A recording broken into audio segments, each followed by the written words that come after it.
हमारे जी दो बच्चों का, दोनों का हमारे जी ब्रह्मचर्य से रिलेटेड है कि सब कुछ करते हैं बट वो ब्रह्मचर्य नहीं रह पा रहे महाराज जी, ऐसा इनका कहना है हाँ, दोनों इस बच्चों अवस्था का। में तो बच्चा ऐसा होता है। पर स्वाभाविक ब्रह्मचर्य का ह्रास होना और स्वयं ब्रह्मचर्य का नाश करना, इन दो बातों में भेद है। गुरुदेव भगवान, आपकी तरह अखंड ब्रह्मचर्य का पालन कैसे किया जाए, कृपया करके मुझे वो नियम बताएं। इसमें तो सबसे पहले भगवान की कृपा होती है। हमने तो जीवन में कृपा ही देखी है। जैसे माँ की सुरक्षा में, उसकी वात्सल्य में और उसके दुलार में ही बालक पुष्ट होता है, ऐसे ही अगर कोई भी साधना पुष्ट होती है तो उसमें भगवान की कृपा, भगवान का शासन, भगवान का दुलार। जैसे छोटा बच्चा कुछ भी खाने के लिए तैयार हो सकता है, उसको ज्ञान नहीं है, पर ये पूरी जिम्मेवारी माँ की है। वो दृष्टि रखती है, अरे ये क्या खाने, दौड़ पड़ी, जल्दी से उसके हाथ से हटाकर उसको धो के बचा के उसको ले आए। ऐसे पहला पहला उत्तर कृपा, केवल भगवान की कृपा, उसी से पूरा। अब दूसरा, भगवान की कृपा का आदर करते हुए सावधानियां रखना। पहला, ब्रह्म मुहूर्त में जगना। जग करके हम इतना जल पिए कि या तो हमें उल्टी हो जाए या पच जाए। अगर उल्टी हो गई तो पचने से भी अच्छा हुआ, हमारे अंदर जो जहर बना, एसिड आदि, वो गंदे पदार्थ वो निकल जाते हैं। ये ब्रह्मचर्य के लिए बहुत आवश्यक, वो शीतलता प्रदान करता है। ब्रह्म मुहूर्त में बिना कुल्ला किए, वो जैसे तांबे के पात्र में 1 लीटर जल रख ले, रात भर रखा रहा, उसे पीजिए, तो वो बहुत आपको उसमें ब्रह्मचर्य में। और इसके बाद थोड़ा टहलिए, वज्रासन में बैठ के, फिर शौच जाइए, फिर स्नान कीजिए जरूरी, और फिर आधा घंटा व्यायाम कीजिए, कठोर व्यायाम जैसे दंड बैठक, ऐसे फिर आधा घंटा आसन कीजिए जो योगिक आसन है। फिर अपनी दिनचर्या में उतर जाइए। विद्यार्थी हैं तो विद्यार्थी, और भी गृहस्थी के जो कार्य, खान पान, विशेष खट्टी चीज, कोई नशे वाली चीज या बहुत अधिक मीठा या बादी चीजें, ये ब्रह्मचर्य को नष्ट कर देती हैं। सावधानी, कब्ज न बनने पावे। कब्ज बने तो मृदु उपचार से उसको हटावे।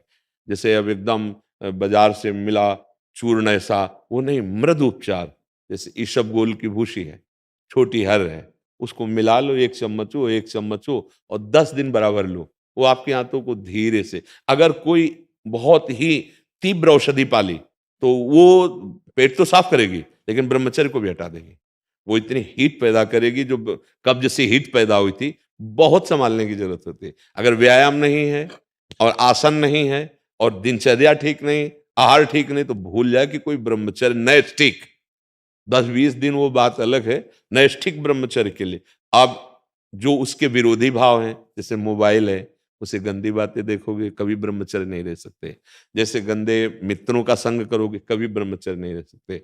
जैसे आप गंदी चिंतन अंदर करोगे, तो आप भले क्रिया ना करो लेकिन आप ब्रह्मचर्य नहीं रह सकते, क्योंकि चिंतन मात्र से अंदर एक मनोवाह नाड़ी है, वो नाड़ी मथाने का कार्य करती है, रक्त से मंथन करके वो उस जीवनी शक्ति को बाहर कर देगी, जिसे स्वप्न दोष आदि कहते हैं। वो इस तरह से नष्ट हो जाएगा हमारा चिंतन। तो फिर चिंतन करने के लिए इतनी सामर्थ्य है नहीं कि हम तत्व का चिंतन, भगवत, तो हम नाम जप करते हैं, राधा राधा राधा राधा, नाम जप करते हैं, पवित्र भोजन पाते हैं, और कभी कोई कुसंग नहीं करते हैं। हमारा लक्ष्य बन जाए कि हम भगवत प्राप्ति करेंगे, तो नैष्ठिक ब्रह्मचर्य रह जाएगा। और रोज इसी बात का केवल ध्यान रखोगे, ब्रह्मचर्य का तो नहीं बन पाएगा, उसको भूलना भी होगा। वो एक साइड में चल रहा है, हम गलतियों पर सावधानी रखे हुए हैं, लेकिन हमारा लक्ष्य भगवत प्राप्ति रहेगा, तब चल पाएगा, नहीं अहंकार शुरू हो जाएगा। अब उस अहंकार में ही काम, क्रोध, लोभ, मोह, मद मत्सर प्रहार करेंगे, आप गिर जाएंगे। एक परमहंस श्री ओंकारानंद सरस्वती से जब हमारा नैष्ठिक ब्रह्मचर्य का समय था, 17-18 वर्ष के, तो उन्होंने कहा था कि अपने हाथ के द्वारा कोई क्रिया या किसी कुसंग के द्वारा कोई क्रिया ना हो, और स्वाभाविक ऐसे, तो जैसे दाल में उफान निकल जाता है, ऐसे वो वीर्य का उफान होता है, ना कि वो ब्रह्मचर्य नष्ट माना जाता है। अगर कोई क्रिया के द्वारा नष्ट कर रहे हो, तब तो फिर आपको रोकना ही होगा। और उस स्वाभाविक स्थिति के लिए, जैसे 2 किलोमीटर दौड़ लगाओ 2-4 लीटर पानी शरीर को, जो पेट साफ रहे, नस नाड़ियों से गर्मी शांत रहे, नहाने के समय उदर में ज़्यादा ठंडा पानी ऐसे डाले, कुछ देर प्राणायाम व्यायाम करे, सात्विक आहार करे, गंदी बातें न सुने न देखे न मिले, तो मुझे लगता है ब्रह्मचर्य बच्चा पक्का हो जाएगा। अपने हाथ से अगर ब्रह्मचर्य नष्ट किया जाए तो फिर अभ्यास बन जाता है, फिर वो अभ्यास कसम खाने पे भी नहीं छूटता। यदि ऐसी कोई गंदी बात है तो उसे छोड़ना ही आपको पड़ेगा। उसके लिए कोई जादू तमाशा तो आता नहीं, आपको नियम लेना पड़ेगा। देखो, आपको ग्लानि तो है ही, तो आप उसका सुधार करने के लिए, मुझे लगता है कि स्वाभाविक ब्रह्मचर्य 6 से किसी को ग्लानि नहीं होती।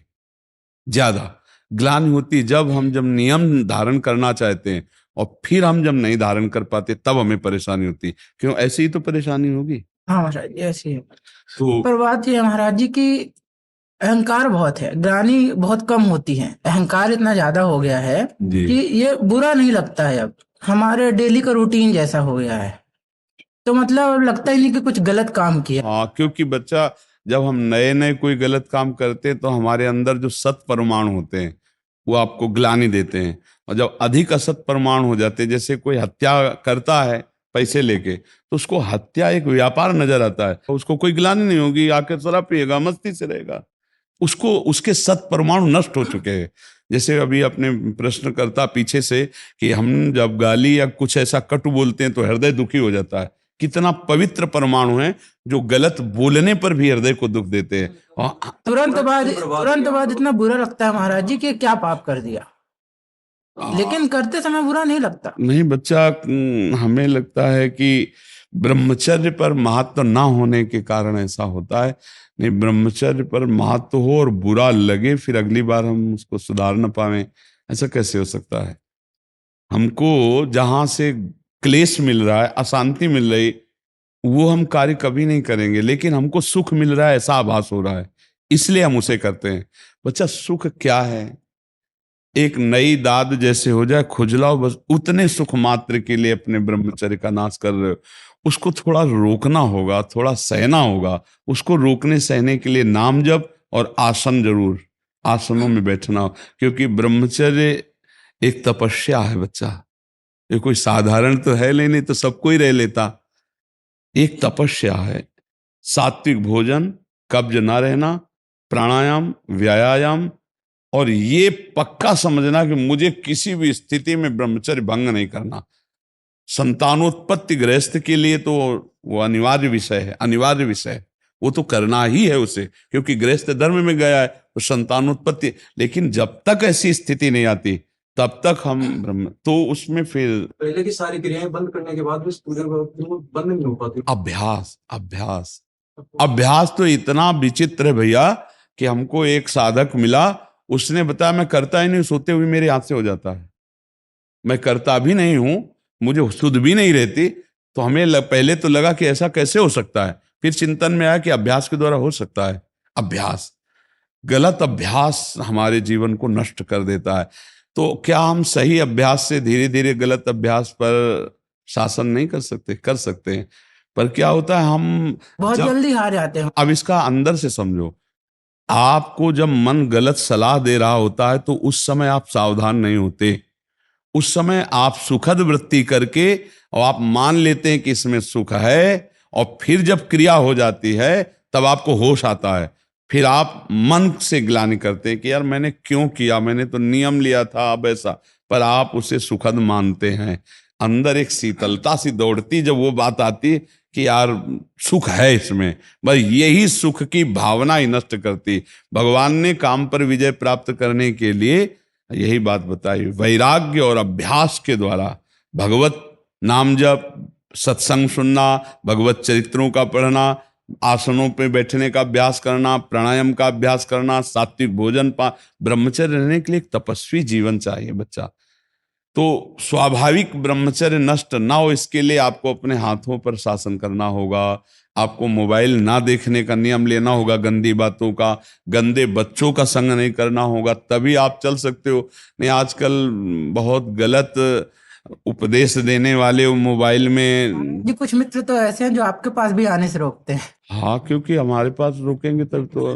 बोलते हैं कि बाबा जी का उनका संग ज्यादा मत करो, हाँ, नहीं। पूजा करना है तो घर पे रहो। हाँ। बोलते हैं उनका जंग तो कम से कम रोक ही रहे हैं, वो रोक ही रहे हैं। बाबा बन जाओगे आए बोले संतों का संग करोगे तो वैसे ही हो जाओगे, तो पीला ओढ़ लोगे।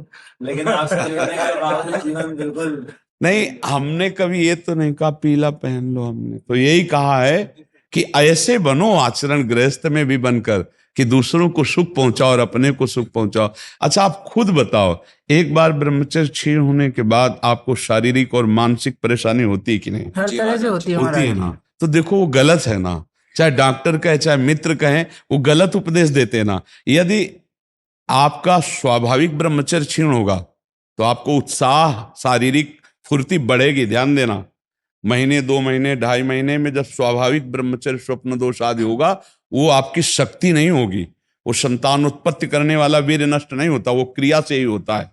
जैसे आपने हस्त क्रिया या और क्रियाओं का आश्रय लेकर। तो ये जो मित्र जन है ये वास्तविक शत्रु जन है, जो कहते हैं गंदे आचरण करो। यार कुछ नहीं होता, सब कोई करता है। ऐसे कई बातें कही जाती, नहीं सब कोई नष्ट हो रहा है तो हमको भी नष्ट होना है क्या? 10 लोग गलत हैं तो क्या वो सिद्धांत हो जाता है क्या? ऐसा नहीं। देखो, जहां से हमें सदुपदेश मिले। अच्छा, हमने कभी ऐसा नहीं कहा होगा कि तुम यहां आओ ही नहीं, तुम जहां हो वहीं से सुनो और अपने जीवन को सुधारो। अच्छा बच्चा, आज तक के सत्संग सुनने से ये बताओ, कोई ऐसी बात मिली है जो तुम्हारी बिगाड़ने वाली लगी? नहीं महाराज। कि आप कहते हैं दूसरों को सुख पहुंचाओ। तो दूसरों को सुख पहुंचाने में ऐसा हो गया हूँ, मतलब मेरे को बस ऐसा लगता है कि मेरी कोई ऐसी वाणी ना हो कि मेरी वजह से किसी को दुख पहुंच जाए। नहीं, उसके बाद जीवन बदल। हाँ, ये जीवन यही साधुता का जीवन होता है। पैजामा कुर्ता में, पैंट शर्ट में आप महान आत्मा हो जाएंगे, आप गंदे पुरुष नहीं रहेंगे। एक सुधरा तो सैकड़ों को सुधार देगा, ये बात समझो। एक सुधर जाए ना तो आसपास का माहौल सैकड़ों को सुधार दे। कल एक आए थे भाई, किसी नौकरी में थे, वो कहते थे हमारा पूरा डिपार्टमेंट राधे राधे करके ही हमसे बात करता है।